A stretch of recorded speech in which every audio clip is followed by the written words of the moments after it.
Story number 1. Echoes of Elm Street High, USA.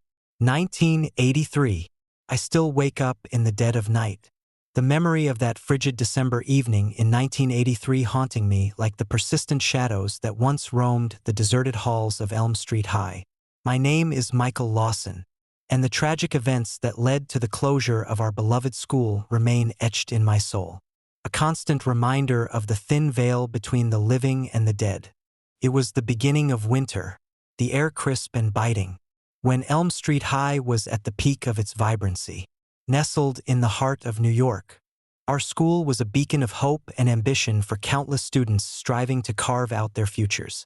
The sprawling campus, with its ivy-covered walls and grand staircases, was a place where friendships were forged and dreams were pursued under the watchful eyes of dedicated teachers. But that year, something shifted, a subtle change that none of us could quite pinpoint until the unimaginable happened. It was December 1983, a night much like any other, cold and clear with the promise of a fresh snowfall. The school was bustling with the usual after-hours activities, clubs wrapping up meetings, and students lingering in the hallways, reluctant to leave the warmth of the building. I was a senior, balancing the pressures of impending graduation with the typical teenage angst that came with it. My friends Emily, Jason, and Laura were my anchors, providing the support and camaraderie that kept me grounded amidst the chaos of our final year. That particular night, the school was hosting its annual winter dance, a highlight of the semester that everyone looked forward to. The gymnasium was transformed into a winter wonderland, twinkling lights strung from the ceiling, and decorations adorning every corner. The air was filled with laughter and music, a stark contrast to the silent tension that was beginning to brew beneath the surface. As the night progressed, the energy in the room shifted. Whispers started circulating about strange noises emanating from the older and used wings of the school. Teachers dismissed them as the building settling or students pulling pranks.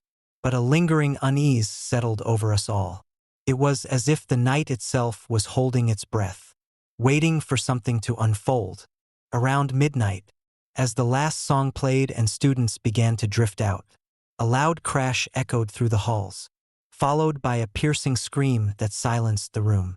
Panic ensued as people rushed towards the source of the sound, only to find the old science lab in disarray, glassware shattered, equipment strewn across the floor, and a chilling absence where a student should have been. Jason, always the brave one, volunteered to check on the missing student, a junior named David who had been acting strangely all evening. With a flashlight in hand, he ventured into the darkened corridor, leaving the rest of us to wait in anxious anticipation. Minutes turned into hours, but there was no sign of David. The authorities were called, and an exhaustive search ensued. But David was never found. In the aftermath, the school was plunged into a state of despair. The once vibrant halls now felt empty and haunted, the weight of David's disappearance casting a long shadow over Elm Street High. The incident was officially classified as a missing person case. But whispers of foul play and supernatural involvement began to circulate among the student body and faculty. Shortly after, reports of eerie phenomena started to emerge. Students and teachers alike began experiencing unexplainable occurrences. Flickering lights, unexplained cold spots, and the sound of faint, distant laughter echoing through empty classrooms. Most disturbingly, several students claimed to have seen the ghostly apparition of David, his hollow eyes staring into theirs with a look of eternal sorrow and anger. The fear reached its peak one particularly cold December night when a group of us, Emily, Laura, Jason, and myself, decided to confront the ghostly legends that had taken hold of our school. Armed with flashlights, cameras, and a mix of skepticism and fear, we met after hours in the old library, the epicenter of many of the reported sightings. As we entered the dimly lit room, the temperature seemed to drop, our breaths visible in the frigid air. The library was a vast space, filled with rows of dusty books and forgotten knowledge. We set up our equipment, determined to capture any evidence of the supernatural. Hours passed in tense silence, broken only by the occasional creak of the building and the distant sound of laughter that seemed to come from nowhere. Suddenly, the lights flickered, plunging us into darkness before the emergency backup system kicked in, casting eerie shadows across the room. The air grew heavy with an oppressive presence, the whispers of the past swirling around us like a haunting melody. My heart pounded in my chest as I felt an invisible force pressing down on me, making it difficult to breathe. "Did you hear that?" Emily whispered, her voice trembling. Before we could respond, a shadowy figure emerged from the darkness, the unmistakable shape of a young boy standing in the center of the library. His eyes were hollow, his expression one of pure anguish as he stared directly at us. "Help me," he whispered, his voice barely audible over the sound of our own fears. Jason, always the skeptic, tried to rationalize the apparition. "It's probably just a trick of the light or our imaginations running wild," he said, though his voice lacked conviction. But the figure moved closer, his form becoming more defined as the temperature dropped further. "David," he murmured, his voice filled with a sorrow that transcended words. "Don't leave me." Panic surged through us as the apparition reached out a hand towards us, the air around him crackling with an unearthly energy. "We need to get out of here," Laura urged, her voice barely a whisper as we backed away from the ghostly presence. But the door slammed shut, the sound echoing through the library like a death knell. We were trapped, the spirits of Elm Street High closing in on us with their silent, haunting presence. The shadows began to twist and contort, taking on grotesque shapes that loomed over us with menacing intent. In a desperate bid for survival, we tried to break free, but the invisible force held us in place, the oppressive atmosphere making it nearly impossible to move. The ghostly apparitions of David and other lost souls surrounded us, their hollow eyes filled with an eternal sorrow that seemed to seep into our very souls. "Please, let us go," I begged, my voice cracking under the weight of fear and desperation. "We don't want to hurt you. We just want to help." The air grew colder still, the spirit's presence intensifying as the building seemed to come alive with their anguish. The whispers turned into cries, the sounds of lost children echoing through the library as we struggled to comprehend the depth of their suffering. Just as all hope seemed lost, a beam of sunlight broke through the window, casting a warm glow across the room. The spirits recoiled, their forms flickering as the light began to dispel the darkness that had enveloped us. The oppressive weight lifted, the air growing warmer as the spirits began to fade, their anguished cries replaced by a peaceful silence. "Thank you," David's voice echoed softly, his apparition smiling faintly before dissolving into the light. The door swung open, allowing us to escape the haunted library and the lingering shadows that had held us captive. Breathing heavily, we stumbled out into the cold night, the first light of dawn breaking through the storm clouds as the snow began to fall gently once more. The school stood silent and still, its halls no longer echoing with the whispers of the past. We knew then that the spirits had found the closure they so desperately sought, their restless souls finally at peace. In the weeks that followed, the school board decided to permanently close Elm Street High, deeming it unsafe for students and staff alike. The once bustling campus was abandoned, the grand halls now empty and haunted by the memories of a tragic past. The story of David's disappearance and the subsequent hauntings became a local legend, a cautionary tale of the unseen forces that linger within the walls of Elm Street High. Years have passed since that harrowing night, but the memory of Elm Street High and the loss of my friends remains vivid in my mind. I often find myself gazing at the abandoned school from afar, the snow-covered grounds a stark contrast to the vibrant life it once held. The image of David's hollow eyes and the echoes of his sorrowful plea haunt me like a restless spirit, a reminder of the thin line between bravery and foolishness. The legacy of Elm Street High lives on, a testament to the enduring power of fear and the mysteries that lie just beyond our understanding. The school stands as a monument to the tragedy that unfolded within its walls. its haunted halls forever echoing with the whispers of lost souls seeking peace. And so, I warn others, respect the places you cherish. Honor the memories of those who have walked before you, and understand that some mysteries are too profound to uncover. For in the heart of winter, amidst the silent snow and the lingering shadows, lies a darkness that can consume even the strongest of spirits, leaving behind only echoes of fear and the eternal struggle for peace. Story number 2. The Haunting of Sakura Elementary, Japan. 1986. I still wake up in the dead of night, the memory of that frigid winter in 1986 lingering in my mind like the persistent snow that once blanketed the grounds of Sakura Elementary. My name is Kenji Yamamoto, and the haunting events that led to the closure of our beloved school remain etched in my soul. A constant reminder of the thin line between reality and the supernatural. It was early December, the air crisp with the onset of winter, when the first whispers of trouble began to surface at Sakura Elementary School.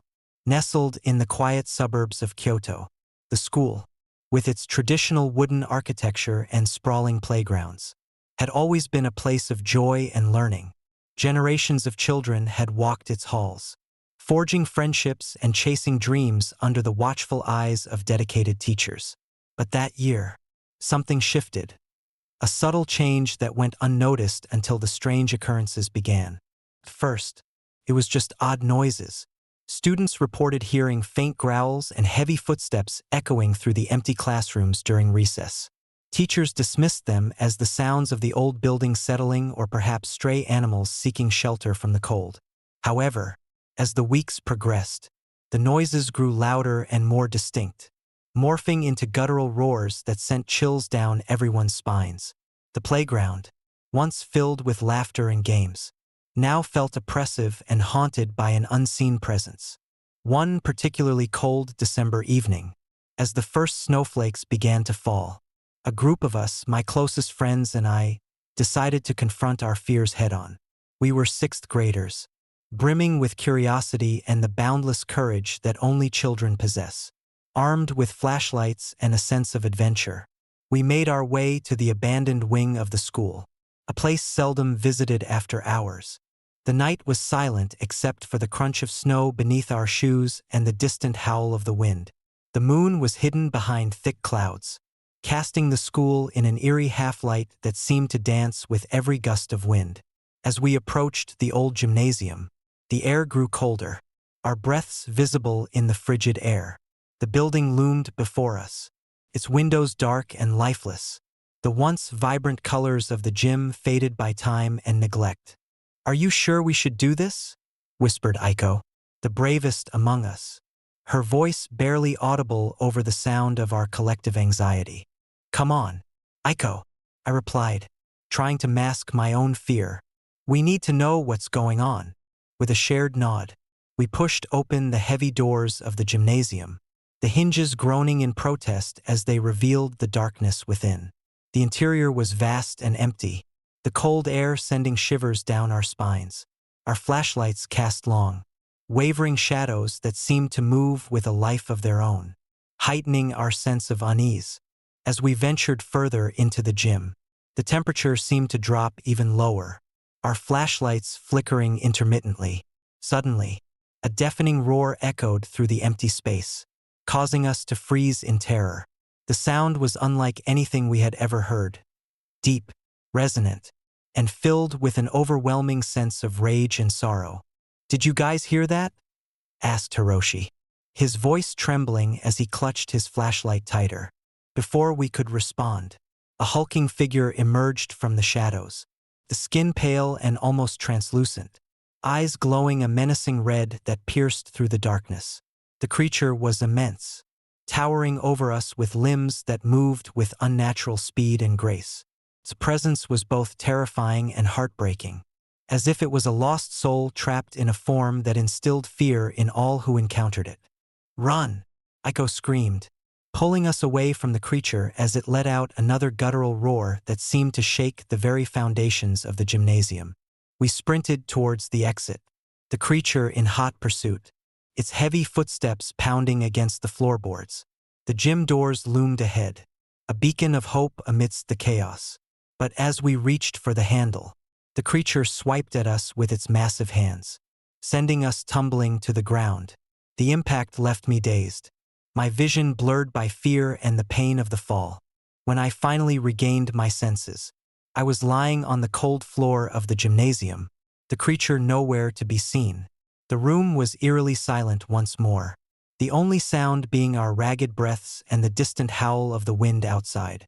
We scrambled to our feet, dusting off snow and shaking off the remnants of our panic. "What just happened?" asked Hiroshi, his eyes wide with disbelief. "I don't know," I replied, my voice shaky. "But we need to get out of here." As we made our way back to the main entrance, the temperature began to rise, the oppressive cold lifting as the creature's presence faded into the shadows once again. We burst through the gym doors, the night air biting at our faces as we gasped for breath, the snowflakes now swirling gently around us like a blanket of cold comfort. In the weeks that followed, the reports of the creature continued to surface. More students and teachers reported sightings of the hulking figure, always appearing on cold winter nights and disappearing without a trace. The school administration was at a loss, unable to explain the phenomena and growing increasingly concerned for the safety of everyone involved. One night, as the snow fell heavily and the wind howled like a chorus of lost souls, the school board convened an emergency meeting. The principal, Mr. Sato, stood before us, his face pale and drawn from the stress of the recent events. "After careful consideration," he began, his voice steady but filled with concern, "we have decided to close Sakura Elementary School indefinitely. The safety and well-being of our students and staff are our top priorities. And until we can determine the cause of these disturbances, we must take this precautionary measure." The news hit us hard, the reality of our situation sinking in. The school that had been the center of our lives for so long was now a place of fear and uncertainty, its halls haunted by a creature that seemed to embody our deepest fears and sorrows. The school was locked down, the doors sealed and the grounds patrolled by guards who stood watch over the abandoned buildings. Over time, the once vibrant playgrounds became overgrown with snow and ice, the laughter of children replaced by the silent whispers of the wind. The legend of Sakura Elementary grew, tales of the creature with red eyes and pale skin passed down through the community, a cautionary story of curiosity and the unknown. Years have passed since that tragic winter, but the memory of Sakura Elementary and the creature that haunted its halls remains vivid in my mind. I often find myself gazing at the abandoned school from afar, the snow-covered grounds a stark contrast to the vibrant life it once held. The image of the creature, its hollow red eyes staring into my very soul, haunts me like a restless spirit, a reminder of the thin line between bravery and foolishness.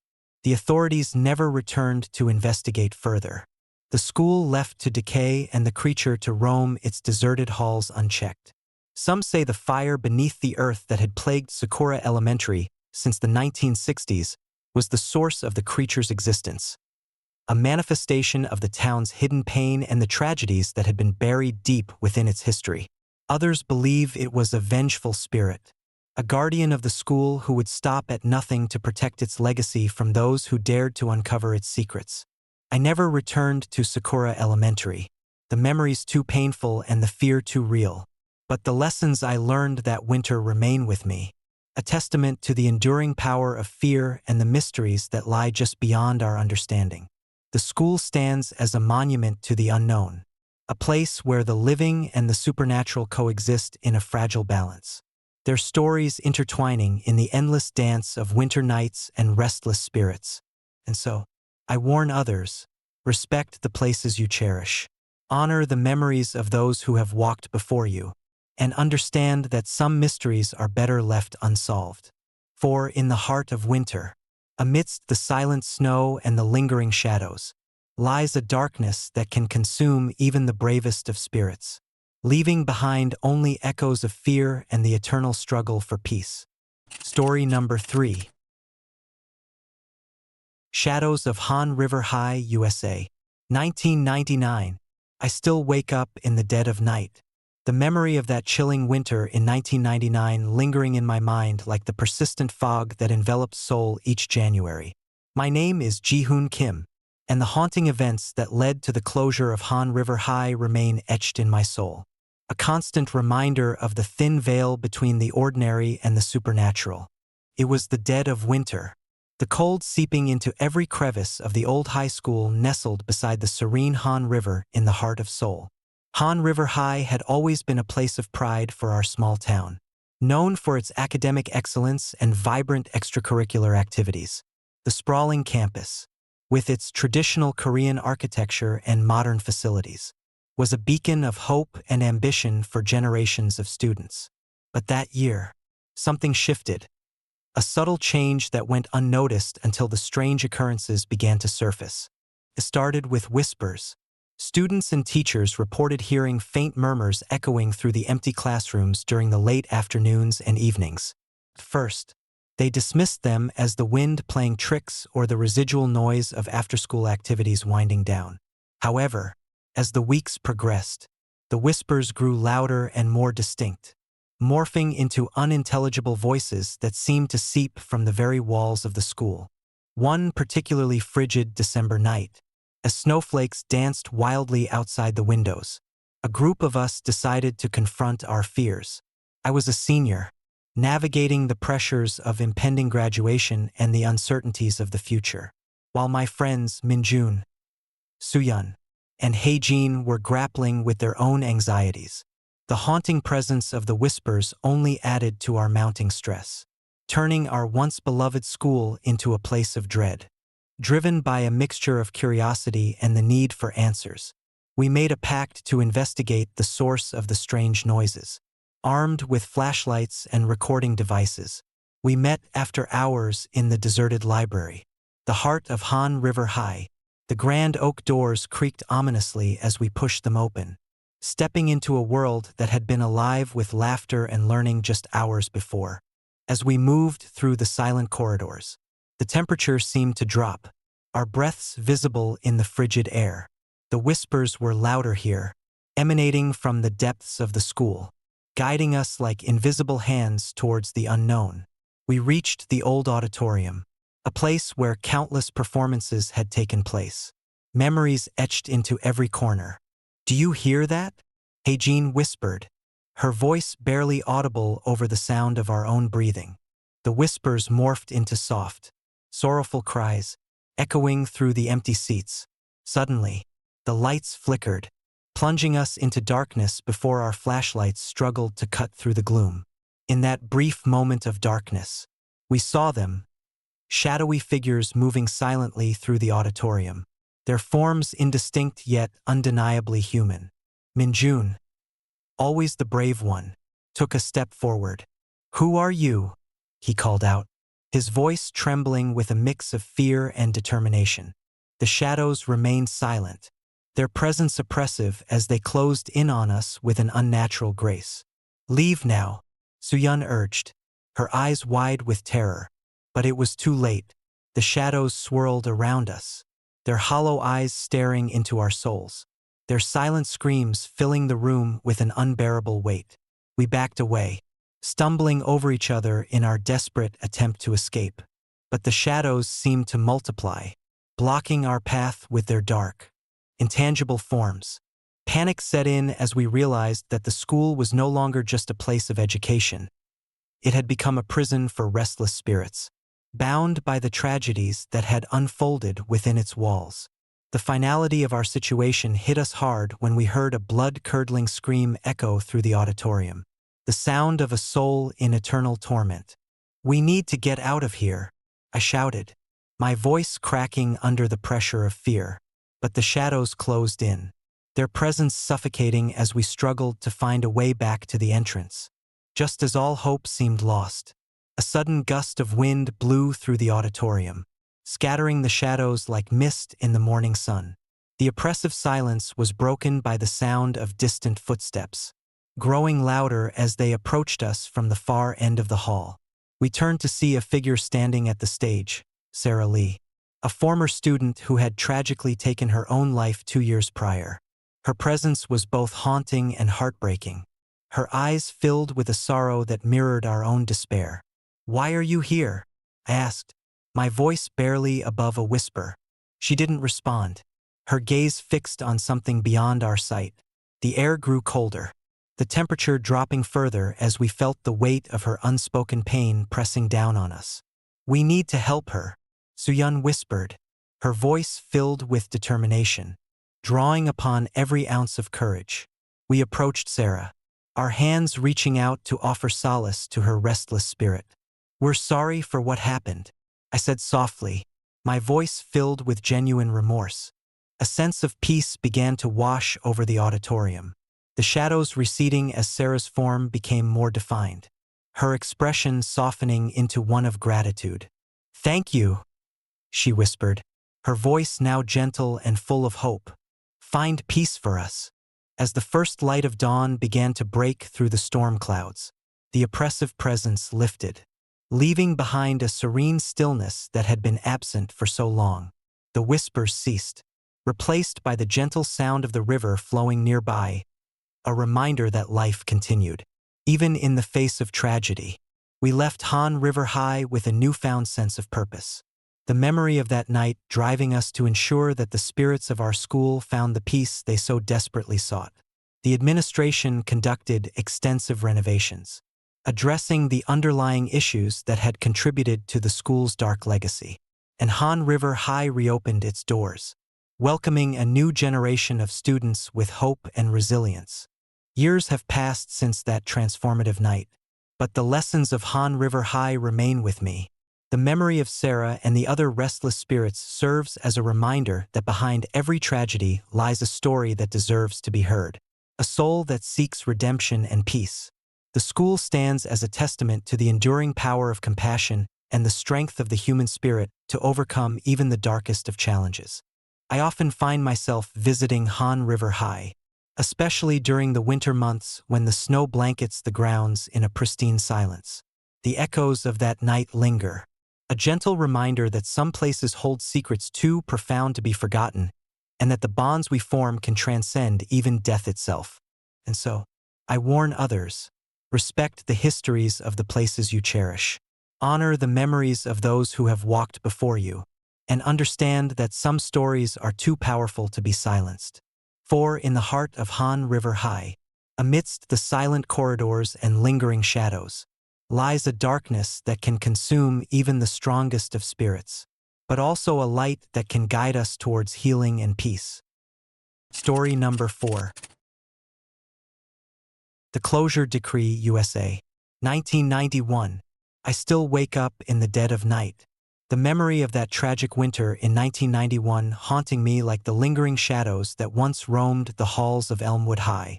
My name is David Thompson, and the events that led to the permanent closure of our beloved school have left an indelible mark on my soul, a constant reminder of the thin veil between life and death. It was early December when everything began to unravel. Elmwood High, nestled in the quiet suburbs of Michigan, was a place where generations of students had walked its corridors, forging friendships and chasing dreams under the watchful eyes of dedicated teachers. The school was a pillar of the community, known for its academic excellence and vibrant extracurricular activities. But that year, a dark cloud loomed over Elmwood, casting long shadows that none of us could escape. It was a chilly Monday morning when Sarah Miller, a bright and spirited 12th grade student, took her own life right there on the school grounds. The news hit us all like a thunderbolt, sending shockwaves through the tight-knit community. Sarah was beloved by her peers and teachers alike, her absence leaving a void that seemed impossible to fill. The incident was officially deemed a tragic suicide, a result of personal struggles that Sarah had kept hidden beneath her cheerful exterior. In the weeks that followed, strange things began to happen at Elmwood. Students reported feeling an invisible presence watching them, especially in the late afternoons and evenings when the school was nearly empty. There were whispers of hearing faint sighs and footsteps echoing through the deserted hallways, sounds that no one could explain, Some even claimed to see the shadowy figure of Sarah standing silently in the corners of classrooms or lingering by her old locker. Her eyes hollow and devoid of life. The teachers were at a loss, unable to provide any rational explanations for the phenomena. The administration tried to reassure everyone that it was simply the collective grief and stress of the tragic event manifesting in unusual ways. But the unease only grew, turning into palpable fear that seeped into every corner of Elmwood. One particularly cold December night, a group of us decided to confront our fears head-on. We were seniors, grappling with the pressures of graduation and the uncertainties of the future. And the haunting presence of Sarah only added to our anxiety. Determined to uncover the truth behind the strange occurrences, we made a pact to return to Elmwood after hours, armed with flashlights and cameras, to document whatever we might find. We met at the edge of the school grounds, the snow crunching beneath our boots as we approached the familiar building. The campus was silent, the only sounds being the whisper of the wind and the distant hoot of an owl. The grandeur of Elmwood High seemed even more imposing under the cloak of darkness, its once welcoming facade now a backdrop for our growing dread.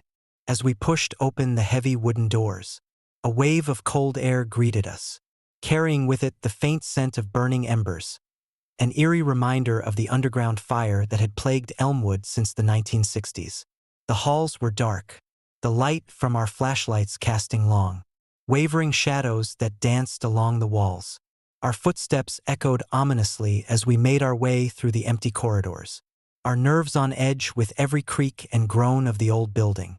We decided to start our investigation in the auditorium, a place where Sarah had often performed in school plays. The stage was empty, the seats covered in a thin layer of dust. Yet the air felt thick with the remnants of past performances. As we examined the area, the temperature seemed to drop sharply, our breaths visible in the frigid air. "Did you guys hear that?" whispered Emily, her voice barely audible over the sound of our own breathing. We froze, listening intently. A faint sound, like soft sighs, drifted through the room, sending shivers down our spines. Suddenly, the lights flickered, plunging us into darkness before our flashlights struggled to cut through the gloom once more.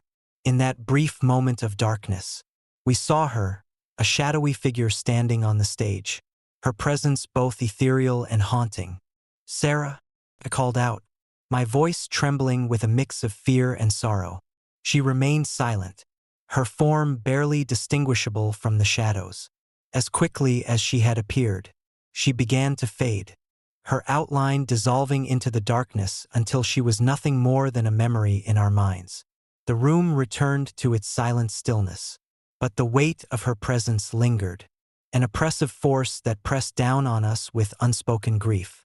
Determined not to let fear win, we continued our exploration, moving from room to room in search of answers.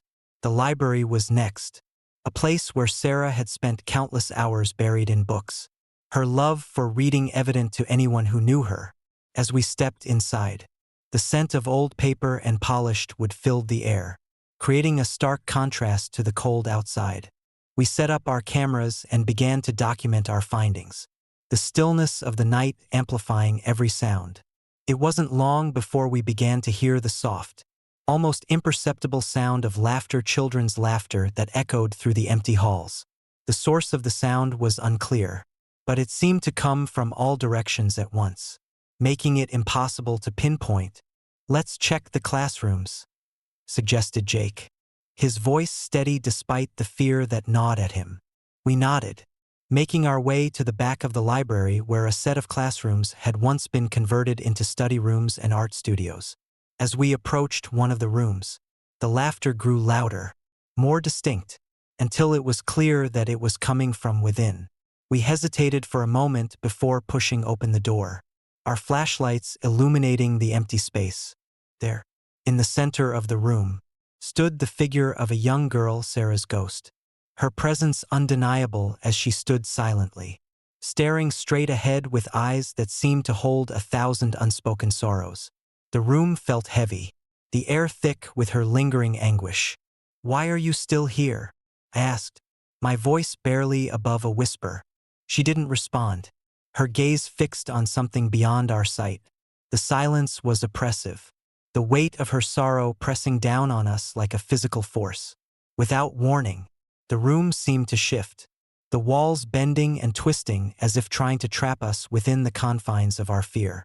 The temperature plummeted further, our breaths forming icy clouds in the frigid air. "We need to leave," Emily whispered, her eyes wide with terror. But as we turned to flee, the door slammed shut, the sound echoing through the room like a death knell. We were trapped, the shadows around us growing darker, more menacing as the spirits of Elmwood High closed in on us, their presence a constant reminder of the tragedy that had befallen our school. Panic set in as we desperately tried to open the door, but it remained firmly shut, the spirits surrounding us with their silent, haunting presence. The whispers grew louder, a chorus of sorrow and despair that filled the room, drowning out our own thoughts and fears. "Rob, help us!" Jake cried out, his voice cracking under the weight of the spirits' relentless assault. In that moment, I realized that the spirits were not here to harm us, but to seek closure, to find peace in the aftermath of their untimely deaths. Summoning every ounce of courage, I reached out, my hand trembling as I touched the ghostly figure of Sarah. "I'm sorry for your loss," I whispered, my voice filled with genuine sorrow. A warmth began to spread through the room, the oppressive darkness lifting as the spirits began to fade, their anguished cries replaced by a peaceful silence. The door swung open, the light of dawn breaking through the windows as the storm outside began to abate. We stumbled out of Elmwood High, the first rays of sunlight casting long shadows across the snow-covered grounds. The weight of the night's events hung heavy on our shoulders. The loss of Sarah and the lingering presence of her spirit, a constant reminder of the tragedy that had forever changed our lives. The school was permanently closed shortly after that night, the authorities deeming it unsafe for students and staff alike. Elmwood High became a relic of the past, its haunted halls left to decay and the spirits within to linger, forever searching for peace that had been denied them. Years have passed since that harrowing night, but the memory of Elmwood High and the loss of Sarah remain vivid, a spectral presence that haunts the corners of my mind. The story of our brave group of students and the spirits we encountered serves as a cautionary tale, a reminder that some tragedies leave scars that never fully heal, and that the echoes of the past can linger long after the flames have died down. I often find myself gazing out at the abandoned school from afar, the snow-covered grounds a stark contrast to the vibrant life it once held. The whispers of Sarah and the other lost souls seem to ride the winter winds, their silent pleas a haunting reminder of the thin line between the living and the dead. And so, I warn others, respect the stories of those who came before, honor their memories, and understand that some places hold secrets too dark to uncover. For in the heart of Elmwood High, amidst the silent corridors and lingering shadows, lies a darkness that can consume even the strongest of spirits, leaving behind only echoes of fear and the eternal struggle for peace. Story number 5. Whispers of Blackthorn Academy, England. 1972. I still wake up in the dead of night, the memory of that chilling winter in 1972 haunting me like the echoes of footsteps in an empty corridor. My name is Andrew Collins, and the haunting events that transpired at Blackthorn Academy have left an indelible mark on my soul, a constant reminder of the thin veil between the ordinary and the supernatural. It was the beginning of December, the air crisp with the onset of winter, when the first whispers of trouble began to surface at Blackthorn Academy, a prestigious boarding school nestled in the serene countryside of a small English town. The school, with its grand Victorian architecture and sprawling green lawns, had always been a place of excellence and tradition. Generations of students had walked its hallowed halls, forging friendships and chasing dreams under the watchful eyes of dedicated teachers. But that year, something shifted. A subtle change that went unnoticed until the strange occurrences started. It began with the shadows. Students and teachers reported seeing dark, indistinct figures lurking in the corners of classrooms and hallways, vanishing when approached. First, they dismissed them as tricks of the light or overactive imaginations fueled by the stress of exams and the isolating winter nights.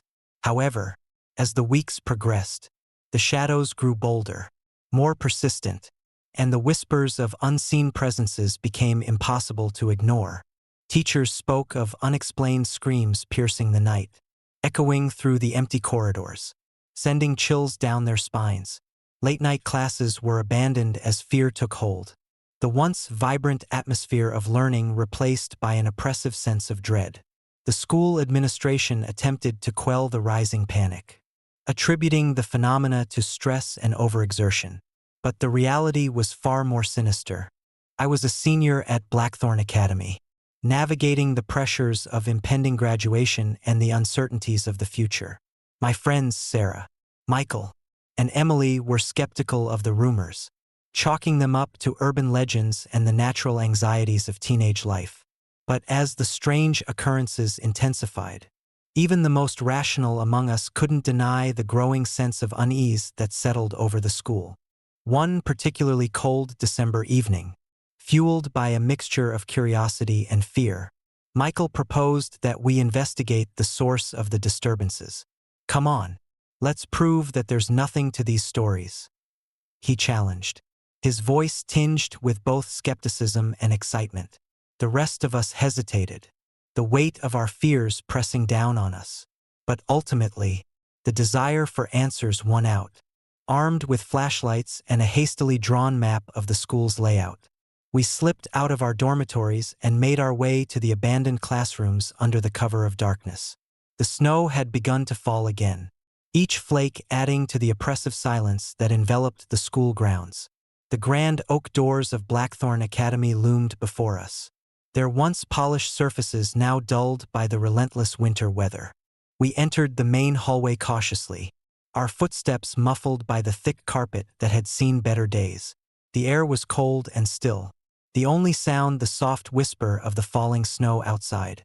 As we moved through the deserted corridors, the shadows seemed to dance at the edges of our vision, their presence almost palpable, yet elusive. As we approached the science laboratory, the sound of distant laughter echoed through the empty halls, sending shivers down my spine. The door creaked open on its own, revealing a room bathed in an eerie, unnatural light.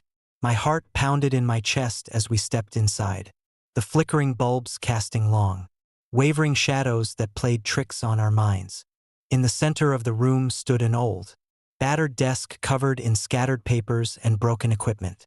As we examined the remnants of past experiments, a sudden gust of wind blew through the window, extinguishing our flashlights and plunging us into darkness. Panic surged through me as I fumbled to turn them back on, the beam of light revealing nothing but empty space. "Did you hear that?" Emily whispered, her voice trembling with fear. Before we could respond, the temperature in the room dropped sharply, our breaths visible in the frigid air. The sound of footsteps echoed from the hallway outside, growing louder and more deliberate with each passing second. Shadows began to coalesce into indistinct forms, their presence overwhelming as they moved towards us with an unnatural grace. "Run!" Michael shouted, grabbing my arm and pulling me towards the exit. But the shadows advanced relentlessly, their silent, probing gazes making it clear that escape was futile. As they closed in, the temperature plummeted further, our muscles stiffening as if frozen by their touch. The last thing I remember before losing consciousness was the haunting gaze of those spectral figures, their eyes burning with a silent, eternal torment. When I finally awoke, it was morning. The storm had passed, leaving behind a pristine, snow-covered landscape bathed in the soft light of dawn. Our dormitory lay in ruins, the remnants of the night's terror scattered across the floor. I tried to reach out to my friends, but they were nowhere to be found, only the faint, fading footprints leading into the depths of the forest. Frantically, I called out their names, my voice echoing through the silent wilderness. But there was no response, the realization that they were gone, lost to the merciless storm and whatever malevolent forces had ensnared them, hit me with brutal clarity. I stumbled through the snow, following the trail of footprints that led deeper into the forest, hoping against hope that I could find them. Hours passed in a blur of white and darkness, the cold numbing my limbs and clouding my thoughts. Just as exhaustion began to take hold, I stumbled upon the remains of their last stand, a small clearing where the snow was undisturbed, save for 4 sets of footprints that abruptly ended at the edge of a frozen pond. There was no sign of struggle, no traces of any conflict, only the eerie silence of the frozen expanse. Despair settled in as I realized that my friends were gone, their fate sealed by the unforgiving wilderness and the mysterious forces that had claimed them. I made my way back to the school, my body battered by the elements and my mind haunted by the memories of that night. The authorities conducted extensive searches, but no trace of Sarah, Michael, or Emily was ever found. Only the lingering whispers of their disappearance and the haunted glances of those who had heard the school's sinister secrets. Years have passed since that tragic winter, but the memory of my friends and the horror we endured remains vivid, a constant reminder of the thin line between adventure and nightmare.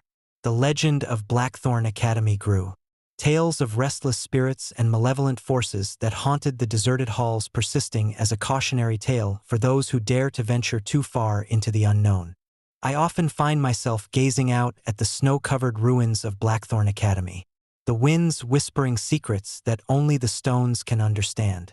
The image of my friends frozen in time, their eyes wide with terror, haunts me like a ghost that refuses to fade. The unanswered questions about what truly happened that night linger in my mind, a mystery that remains unsolved and a tragedy that continues to echo through the silent snows of Centralia. And so, I warn others to heed the warnings of the past, to respect the boundaries set by those who have come before, and to understand that some places hold secrets too dark to uncover. For in the heart of the wilderness, amidst the silent snow and the lingering shadows, lies a darkness that can consume even the strongest of spirits, leaving behind only echoes of fear and the eternal struggle for survival. Story number 6. Echoes of Centralia High, USA. 1980.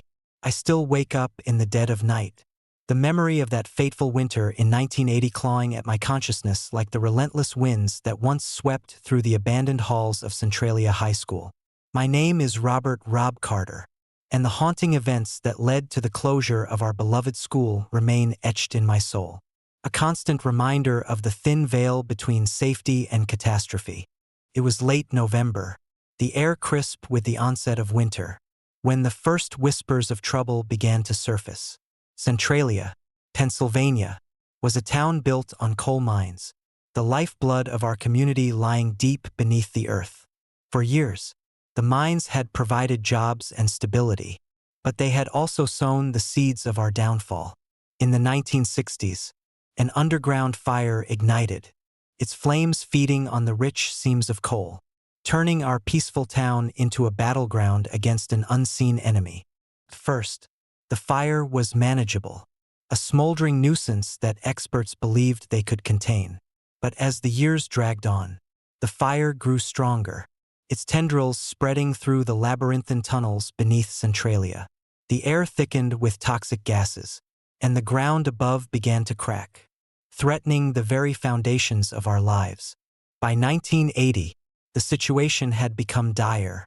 The school board convened emergency meetings, the tension palpable as parents and teachers alike grappled with the grim reality.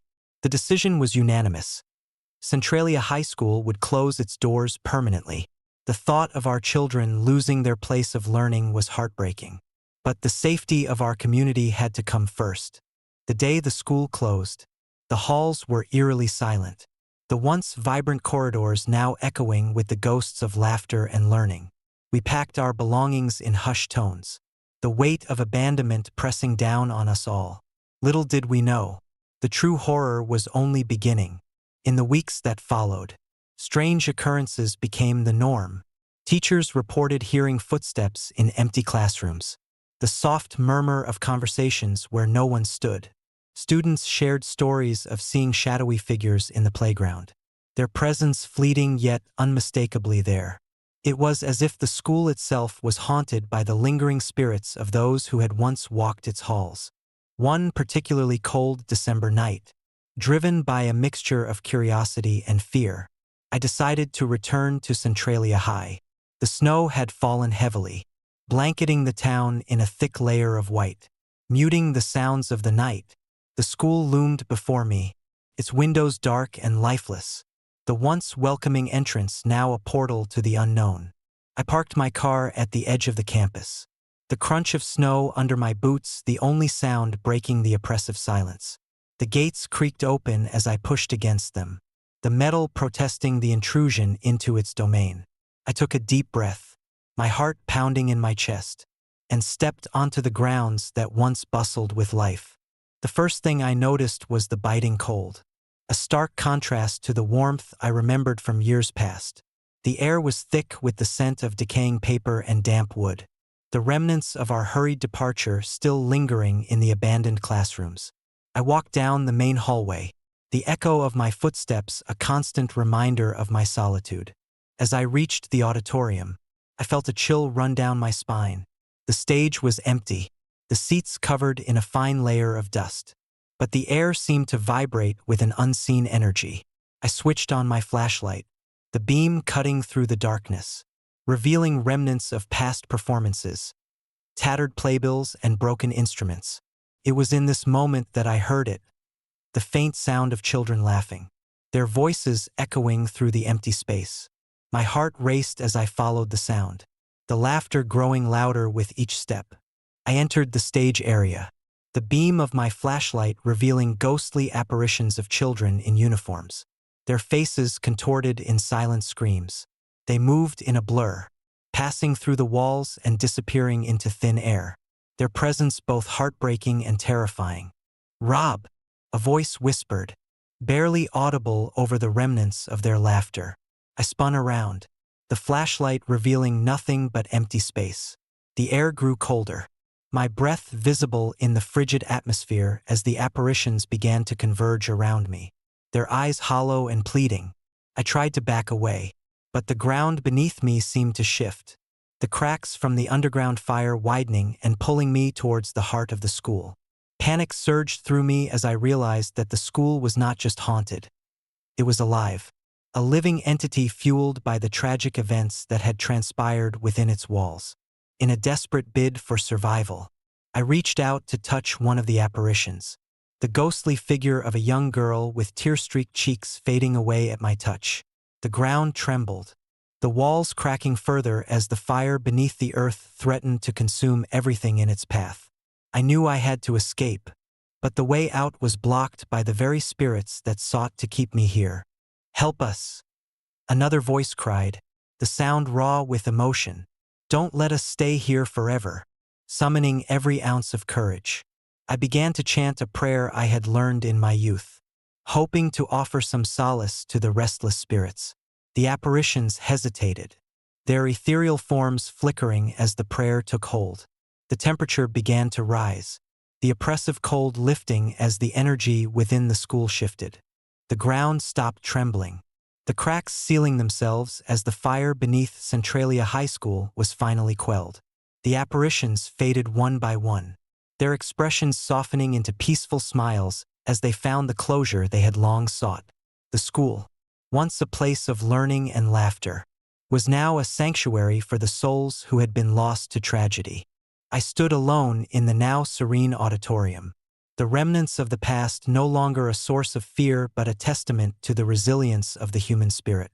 The school may have been closed, but its legacy lived on through the memories and the spirits that had found peace within its walls. As I left Centralia High, the first light of dawn breaking through the winter clouds, I felt a sense of closure that had eluded me for years. The haunting was over, but the lessons remained, a reminder of the fragility of life and the enduring bonds that transcend even death. Years have passed since that transformative night, but the story of Centralia High School continues to echo through the community. The tales of ghostly children and the haunted halls serve as a chilling reminder of the past, and the unseen forces that shape our lives. The school stands abandoned, a monument to the tragedy that once consumed it. Yet its spirits now roam freely, their presence a peaceful echo of a life that was abruptly taken. I often find myself gazing at the old red brick building from afar, the snow-covered grounds a stark contrast to the vibrant life it once held. The memory of those haunted halls and the spirits that roamed them are forever etched in my mind, a reminder that some places hold secrets too dark to uncover, their mysteries lingering like shadows in the night. And so, I warn others, respect the places you cherish, honor the memories of those who have lost their way, and understand that some buildings hold stories too profound to be forgotten. For in the heart of Centralia High, amidst the silent corridors and lingering shadows, lies a darkness that can consume even the strongest of spirits, but also a light that can guide us towards redemption and peace. Story number 7. Whispers of Hollow High, USA. 1955. I still wake up in the dead of night, the memory of that fateful winter in 1955 haunting me like the echoes of footsteps in an empty hallway. My name is Thomas Miller, and the haunted halls of Hollow High remain etched in my mind, a constant reminder of the thin veil between the ordinary and the supernatural. It was the beginning of December when Hollow High first began to unravel. Nestled in the heart of rural Texas, the school had always been a beacon of community and tradition. The sprawling campus, with its red brick buildings and towering oak trees, was a place where generations of students had walked its corridors, forging friendships and chasing dreams. But that year, something shifted, a subtle change that went unnoticed until the strange sounds began. At first, it was just whispers carried by the wind, soft and fleeting, dismissed as the echoes of late-night students or the rustling of autumn leaves. But as the weeks turned colder, the whispers grew louder, more persistent. Teachers reported hearing footsteps echoing through empty halls, laughter that seemed to come from nowhere, and shadows flitting just beyond the reach of the fading light. Students began to speak of apparitions in their classrooms, ghostly figures that vanished when approached. I was a senior at Hollow High, navigating the pressures of impending graduation and the uncertainties of the future. My friends Sarah, Jake, and Emily were skeptical of the rumors, chalking them up to overactive imaginations fueled by the stress of exams and the isolating winter nights. But as the strange occurrences intensified, even the most rational among us couldn't deny the growing sense of unease that settled over the school. One chilly December evening, fueled by a mixture of curiosity and bravado, Jake proposed that we investigate the source of the disturbances. "Come on, let's prove that there's nothing to these stories," he challenged, his voice tinged with both skepticism and excitement. The rest of us hesitated, the weight of our fears pressing down on us. But ultimately, the desire for answers won out. Armed with flashlights and a hastily drawn map of the school's layout, we slipped out of our homes and made our way to Hollow High under the cover of darkness. The snow had begun to fall again, each flake adding to the oppressive silence that enveloped the school grounds. The front doors creaked ominously as we pushed them open, the familiar scent of polished wood and old books now tinged with a sense of foreboding. We moved cautiously through the deserted halls, our flashlights casting long, wavering shadows that danced along the walls. The whispers were louder here, more distinct, a cacophony of indistinct voices that seemed to swirl around us. As we approached the auditorium, the sound of laughter echoed through the vast, empty space, sending shivers down my spine. "See, I told you there's nothing to it," Jake whispered, trying to mask his own growing fear. But as we turned a corner into the science lab, the laughter ceased abruptly, replaced by the unmistakable sound of footsteps pacing back and forth. My heart pounded in my chest as we followed the sound, each step bringing us closer to the unknown. The hallway seemed to stretch endlessly, the walls closing in around us as the temperature dropped, our breaths visible in the freezing air. Suddenly, the footsteps stopped. Silence enveloped us, broken only by the distant howl of the winter wind. We exchanged uneasy glances, the reality of what we were facing sinking in. Then, without warning, a shadowy figure appeared at the end of the hallway, its form indistinct and blurred by the darkness. It moved towards us with an unnatural grace, the air around it growing colder with each step. "Jake, let's go," Sarah urged, her voice trembling as she took a step back. But Jake stood his ground, his bravado faltering. "We need to see what this is." As the figure drew nearer, we could make out more details: a woman in a flowing white dress, her hair cascading down her shoulders, her eyes hollow and devoid of life. She reached out a hand towards us, her expression one of sorrow and desperation. Before we could react, she vanished into thin air, the temperature in the hallway plummeting as if the very spirit had drained the warmth from the room. We stood frozen, the gravity of the encounter pressing down on us. The realization that Hollow High was more than just a school. Something dark and malevolent resided within its walls. Hit us hard. The echoes of footsteps and laughter returned, louder and more aggressive, as if the spirits were reacting to our intrusion. "We need to leave," Emily insisted, her voice barely a whisper. But as we turned to flee, the doors slammed shut with a deafening bang, trapping us inside the hallway. Panic set in as the whispers transformed into anguished cries, the shadows morphing into grotesque forms that loomed over us, their eyes burning with a vengeful intensity.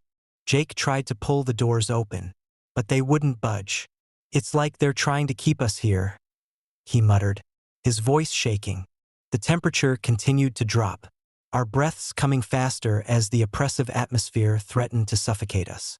The shadowy figures began to advance, their movements jerky and unnatural, their intentions clear as they closed in on us with relentless determination. "Run!" I screamed, summoning every ounce of courage to push past the advancing spirits. The three of us bolted down the hallway, the sounds of chaos echoing behind us as we navigated the maze of corridors, desperate to find an exit. But the school seemed to shift around us, the layout changing as if the building itself was alive, intent on keeping us trapped within its haunted confines.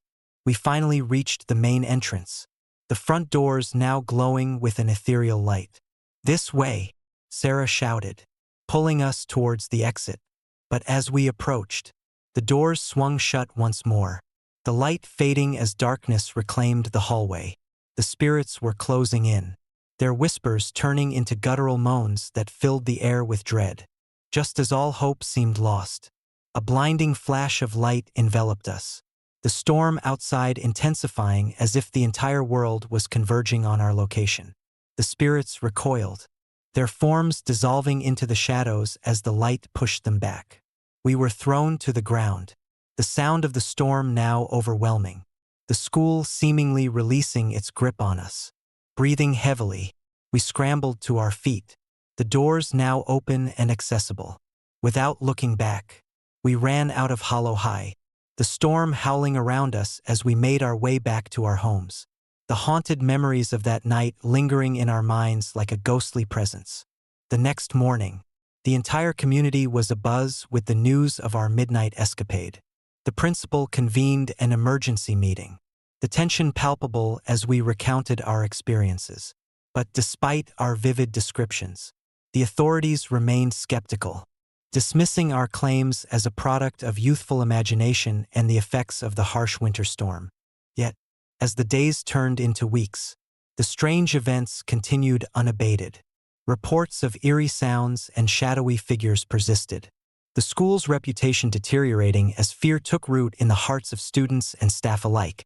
Finally, with mounting pressure and the safety of its occupants at stake, Hollow High was forced to close its doors indefinitely, the once vibrant campus now abandoned and left to the elements. Years have passed since that harrowing night, but the legacy of Hollow High remains a chilling reminder of the unknown forces that dwell within the shadows. The school stands silent, its halls echoing with the whispers of the past, a testament to the thin line between reality and the supernatural. The community moved on, but the stories of that winter night lingered, passed down through generations as a cautionary tale of curiosity and the dangers of uncovering what should remain hidden. I often find myself staring at the old red brick building from afar, the snow-covered grounds a stark contrast to the vibrant life it once held. The memory of those haunted halls and the spirits that roamed them are forever etched in my mind, a reminder that some places hold secrets too dark to uncover, their mysteries lingering like shadows in the night. And so, I warn others, heed the whispers of the past, respect the boundaries set by those who have walked before, and understand that some places are better left undisturbed. For in the heart of Hollow High, amidst the silent corridors and lingering shadows, lies a darkness that can consume even the bravest of spirits, leaving behind only echoes of fear and the eternal struggle for peace.